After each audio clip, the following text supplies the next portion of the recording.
सिंधु घाटी सभ्यता, प्राचीन भारत का अद्भुत इतिहास। नमस्कार दोस्तों, आज हम आपको प्राचीन भारत की एक बहुत ही फेमस सभ्यता सिंधु घाटी सभ्यता के बारे में बताएंगे। ये सभ्यता हजारों साल पहले थी और आज भी लोग इसके बारे में जानना चाहते हैं। ये सभ्यता अपने समय में बहुत एडवांस थी, लेकिन आज भी इसके बारे में बहुत कुछ रहस्य बना हुआ है। जैसे कि उन्होंने इतनी बड़ी बड़ी इमारतें कैसे बनाई, उनके शहर इतने प्लान्ड कैसे थे, और उनकी लिखावट जिसे आज तक कोई नहीं पीआरएच पाया, उसका क्या मतलब है। तो चलिए दोस्तों, आज हम आपको ले चलते हैं सिंधु घाटी सभ्यता के सफर पर, जहां हम जानेंगे इसके इतिहास, इसकी खासियत और इसकी खोज के बारे में।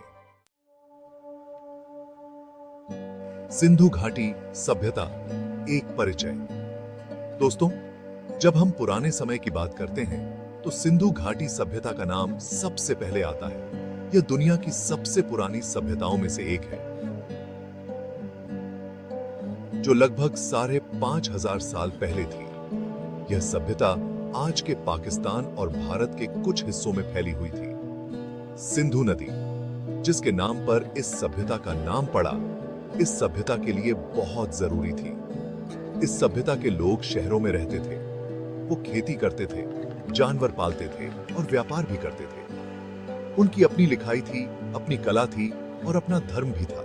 यह सभ्यता अपने समय की सबसे एडवांस्ड सभ्यताओं में से एक थी। सिंधु घाटी सभ्यता खोज और महत्वपूर्ण स्थल। दोस्तों, क्या आप जानते हैं कि हमें सिंधु घाटी सभ्यता के बारे में पहली बार कब पता चला? यह बात है 1920 के जमाने की, जब एक अंग्रेज दयाराम साहनी ने हड़प्पा नाम की जगह पर खुदाई शुरू की। उसके बाद तो जैसे सब जगह खुदाई होने लगी। धीरे धीरे सिंधु घाटी सभ्यता के बारे में बहुत कुछ पता चलता गया। इस सभ्यता के दो सबसे इंपॉर्टेंट शहर थे, हड़प्पा और मोहनजोदड़ो। हड़प्पा, जो आज पाकिस्तान में है, सिंधु घाटी सभ्यता का एक बड़ा व्यापारिक केंद्र था। मोहनजोदड़ो, जो हड़प्पा से भी बड़ा था, सिंधु घाटी सभ्यता का एक और जरूरी केंद्र था। सिंधु घाटी सभ्यता, नगर नियोजन और वास्तुकला। दोस्तों, सिंधु घाटी सभ्यता की एक और खास बात थी उनके शहर। आज से हजारों साल पहले, जब दुनिया के ज्यादातर लोग झोपड़ियों में रहते थे, तब सिंधु घाटी के लोग प्लान्ड शहरों में रहते थे।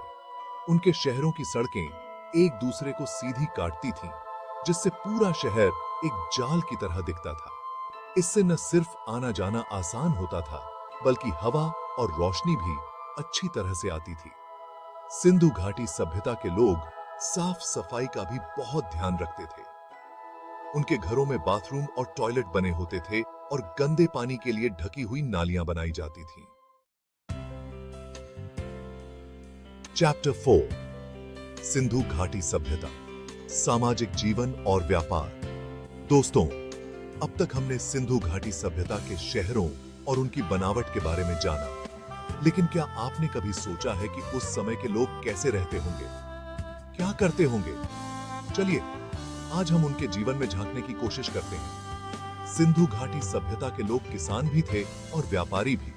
खेती उनका मुख्य काम था और गेहूं और जौ उनकी ज्यादा उगाई जाने वाली फसलें थीं। इसके अलावा वे कपास, तिल, मटर और सरसों भी उगाते थे। सिंधु घाटी सभ्यता के लोग कला में भी माहिर थे। वे मिट्टी के बर्तन, खिलौने, मोहरें और मूर्तियां बनाते थे, जो उनकी कला को दिखाती हैं।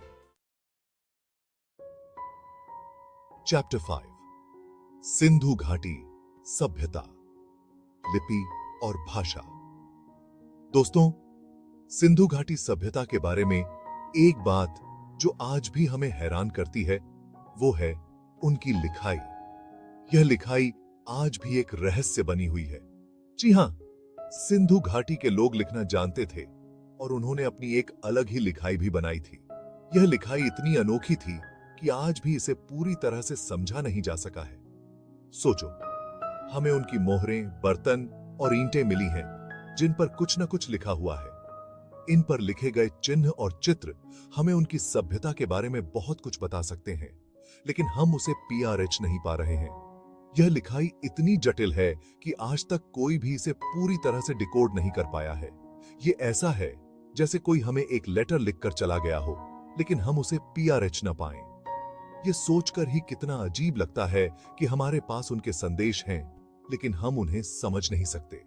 सिंधु घाटी की लिखाई चित्रों वाली थी, यानी उसमें चित्रों का यूज होता था। यह चित्रलिपि हमें उनकी सोच और जीवन शैली के बारे में बहुत कुछ बता सकती है, लेकिन यह और भी ज्यादा मुश्किल थी। इन चित्रों और चिन्हों को समझना एक बहुत बड़ी डील की ही चुनौती है। इसमें लगभग 400 से भी ज्यादा चिन्ह थे। इन चिन्हों की विविधता और जटिलता इसे और भी रहस्यमयी बनाती है। शायद एक दिन हम इस लिखाई को समझ पाएंगे और सिंधु घाटी सभ्यता के रहस्यों को उजागर कर सकेंगे।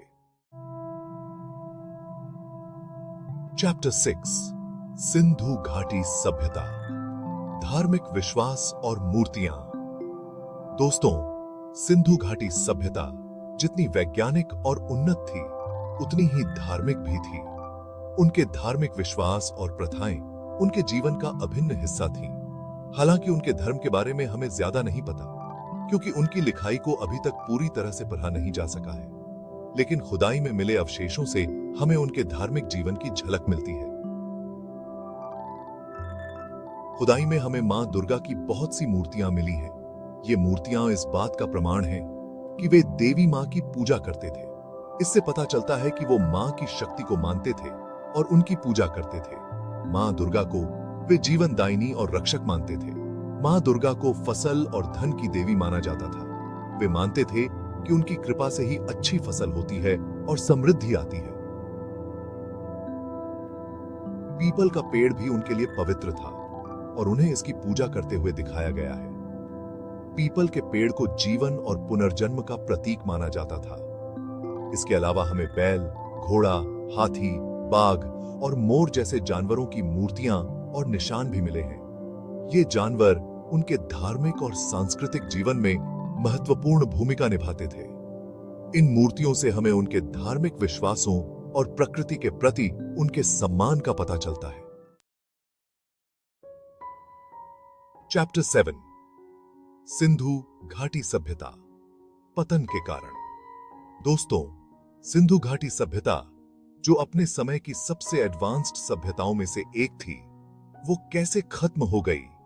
यह एक रहस्य है जिसने इतिहासकारों और वैज्ञानिकों को सदियों से उलझा रखा है।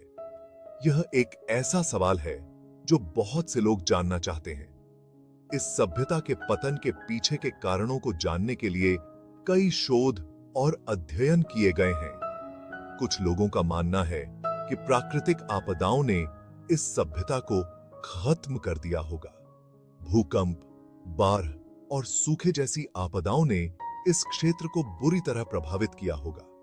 हो सकता है कि बहुत ज्यादा बाढ़ या सूखे की वजह से सिंधु नदी का पानी कम हो गया हो, जिससे सिंधु घाटी सभ्यता के शहरों का नाश हो गया हो। नदी के मार्ग में बदलाव ने भी इस सभ्यता के पतन में महत्वपूर्ण भूमिका निभाई होगी।